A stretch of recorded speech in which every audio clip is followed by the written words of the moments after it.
What's up guys, I'm Kyle with Norstar Company, and today we're talking about cold weather harnesses. Does your trailer need it, or is the standard sufficient for where you live? A cold weather harness is designed to protect your trailer's wiring in the most brutal of conditions. To be considered a cold weather harness, it needs to be rated at -45 degrees.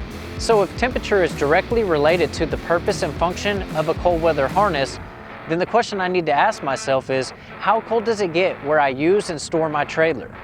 For us here in Brookston, Texas, it rarely gets below 32 degrees Fahrenheit. However, some of the more northern states such as North Dakota, Montana, Canada, and even Alaska can get well into the negatives. So what are our wiring harnesses rated for? Our standard harness is rated for -40 degrees, and a cold weather harness is rated for -67. If weather is a concern, be sure and check the weather rating, because a blue harness does not always indicate a -67 degree rating. One other performance characteristic we've observed is the cold weather harness tends to be more pliable regardless of the weather.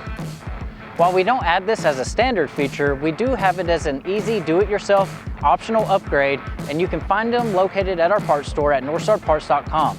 We hope this helps, and we appreciate you guys watching. We'll see you next time.